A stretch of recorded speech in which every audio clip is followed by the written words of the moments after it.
बिस्मिल्लाहिर्रहमानिर्रहीम। अस्सलामु अलैकुम वरहमतुल्लाहि वबरकातुह।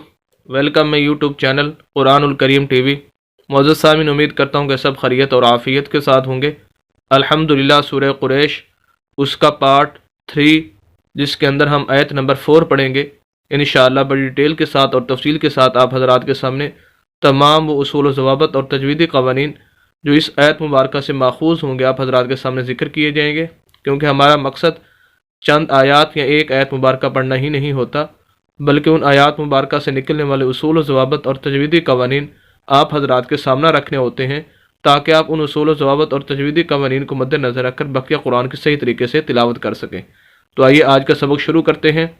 अऊज़ु बिल्लाहि मिनश शैतानिर रजीम। बिस्मिल्लाहिर रहमानिर रहीम। यहाँ पर देखें, पहला लफ्ज़ अलिफ है और उससे आगे लाम है और लाम के ऊपर शद है। और ये उसूल ज़हन नशीं कर लें कि शद वाला और इसी तरह साकिन हुरूफ, ये शद की अलामत ये वाली है और साकिन होने की अलामत ये वाली है, जिसको जज़म भी बोलते हैं। तो शद वाला लफ्ज़ और साकिन ये दोनों लफ्ज़ खुद ब खुद नहीं पढ़े जाते, इनको हेल्प की ज़रूरत होती है पिछले लफ्ज़ की, तो पिछला लफ्ज़ इनके साथ मिलता है। अब इस लाम से पिछला लफ्ज़ जो है वो अलिफ है और अलिफ के ऊपर कोई ज़बर ज़ेर पेश नहीं है कि जिसकी वजह से हम इसको मिलाएं। या तो इसकी सूरत यह है कि हम ता को लाम के साथ मिलाएं, पिछली आयत के जो आखिरी लफ्ज़ है उसके नीचे जो ज़ेर है उसको लाम के साथ मिलाएं, या ये है कि हम इस अलिफ के ऊपर ज़बर पढ़ लें, इस अलिफ के ऊपर ज़बर पढ़ेंगे और फिर उस अलिफ ज़बर को हम आगे लाम के साथ मिलाएंगे। तो हम इस अलिफ के ऊपर जो वो ज़बर डाल देंगे और उसको लाम के साथ मिलाएंगे और हमारा लफ्ज़ होगा, फिर ये अलिफ नहीं कहलाएगा, ये हमज़ा बन जाएगा। हम इसको पढ़ेंगे हमज़ा ज़बर लाम अल, लाम ज़बर ला, अल्लाह। शद लफ्ज़ को सख्त करके पढ़ना है, हल्का से आवाज़ को रोक कर पढ़ना है। अल्लाह। ज़ाल ज़ेर या मद ज़ी, अल्लज़ी, ये मद की अलामत है। छोटी मद इसे बोलते हैं, कम खींचना है बनिस्बत बड़ी मद के, और ज़ाल को या के साथ मिलाएंगे क्योंकि या साकिन है। हमारा लफ्ज़ हो जाएगा अल्लज़ी। हमज़ा ज़बर ता अतो, आइन ज़बर आ, अतो आ, मीम ज़बर मा, अतो आमा। ये हम हमज़ा को तो के साथ मिला रहे हैं और ये हरूफ क़लक़ला में से है, जैसे आपको इसके कलर भी नज़र आ रहा होगा। हरूफ क़लक़ला वैसे 5 हैं, क़ाफ, ता, जीम, दाल और बा, जिनका मजमुआ क़ुतुबुज्जद्दिन बनता है। अगर याद रखना चाहें क़ुतुबुज्जद्दिन, जब ये 5 हरूफ साकिन हों, जैसे ये ता यहाँ पर साकिन है, इन पर कलकला किया जाएगा, आवाज़ को यकदम छोड़ नहीं दिया जाएगा, बल्कि उसके अंदर कुछ हरकत पैदा की जाएगी। जैसे अगर हम कलकला ना करें, हम इसको पढ़ेंगे अत, हमज़ा ज़बर ता अत, और कलकला करेंगे अतो, हमज़ा ज़बर ता अतो, ये कलकला है। आइन ज़बर आ, अतो आ, मीम ज़बर मा, अतो आमा, हा पेश मीम हुम, अतो आमा हुम।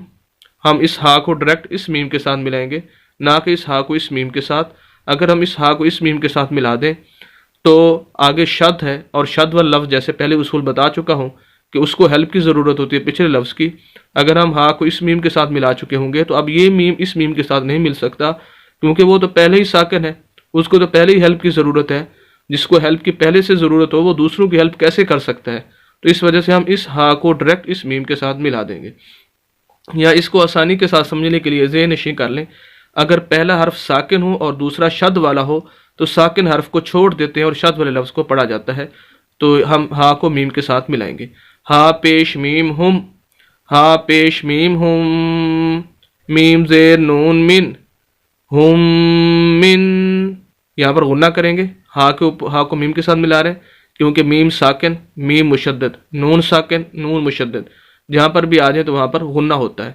तो हा को जैसे मीम के साथ मिलाएंगे, ये मीम मुशद्दद है, और आगे मीम को फिर नून के साथ मिलाएंगे, नून साकिन है, तो यहाँ पर भी गुन्ना होगा और यहाँ पर भी गुन्ना होगा।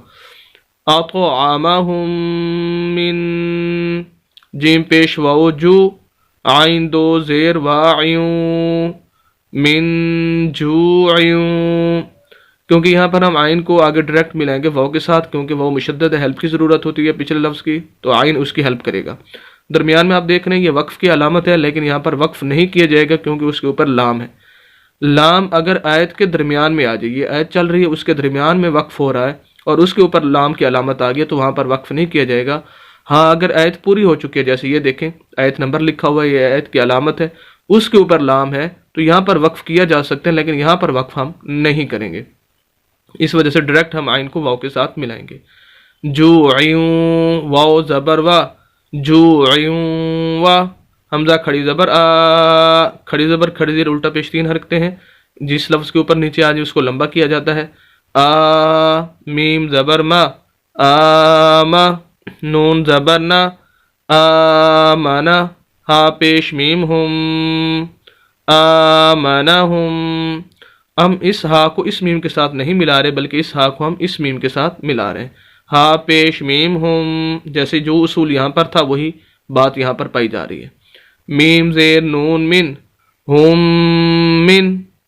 اب یہاں پر دیکھیں ہم نے بتایا تھا کہ جہاں پر بھی نون ساکن ہو، جیسے یہاں پر نون ساکن تھا ہم نے کہا تھا غنہ ہوگا، یہاں پر بھی نون ساکن ہے لیکن یہاں پر غنہ نہیں ہوگا۔ وجہ اس کی یہ ہے کہ یہ اصول اس وقت پایا جاتا ہے میم مشدد نون ساکن یا نون میم ساکن اور نون مشدد کا، کہ غنہ اس وقت ہوگا جب اس سے آگے حروف حلقی میں سے کوئی حرف نہ آ جائے۔ حروف حلقی 6 حروف ہیں، حمزہ ہا، عین حا، غین خا، اور اسی طرح لام اور را، یہ 8 حروف تقریباً بنتے ہیں۔ اگر یہ 8 حروف نون مشدد یا نون ساکن کے بعد یا میم مشدد میم ساکن کے بعد آ جائے تو پھر غنہ نہیں ہوتا، وگرنہ غنہ ہوگا۔ اب کیونکہ اگر نون ساکن کے آگے جو ہے وہ خا ہے، اس وجہ سے یہاں پر غنہ نہیں کریں گے، جبکہ یہاں نون ساکن کے بعد حروف حلقی میں سے کوئی حرف نہیں ہے، یہ جیم ہے اور وہ اس میں سے نہیں ہے، اس وجہ سے ہم نے یہاں پر غنہ کیا اور یہاں پر نہیں کر رہے۔ تو بہرحال وآمنہم من، خا زبر وا خو، فا دو زیر فن، خوفن، الذی اطعمہم من جوع وآمنہم من خوف، الذی اطعمہم من جوع وآمنہم من خوف۔ اب یہاں پر دیکھیں اصل لفظ خوفن اور ہم نے اس کو پڑھا خوف، کیونکہ وقف کرنا ہے، آیت پوری ہو گئی ہے۔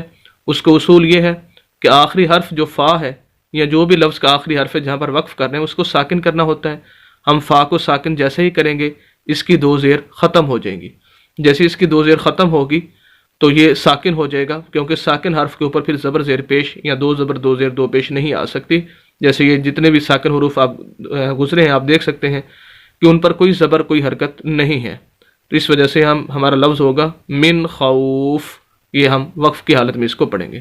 امید کرتا ہوں کہ تمام اصول ضوابط اور تجویدی قوانین آپ بخوبی سمجھ چکے ہوں گے، اگرچہ ہماری ویڈیو تھوڑی سی لمبی ہو گئی ہے لیکن کیونکہ آیت مبارکہ ایک ہی تھی اور کافی سارے اصول و ضوابط تھی اس کے اندر، آپ حضرات سے یہ درخواست ہے کہ آپ ہمارے یوٹیوب چینل قرآن الکریم ٹی وی کو ضرور سبسکرائب کیجئے، صدقہ جاریہ سمجھ کر ہماری ویڈیوز کو شیئر بھی کیجئے۔ ملتے ہیں نیکسٹ صورت کے اندر کل انشاءاللہ، اجازت دیں، اللہ حافظ۔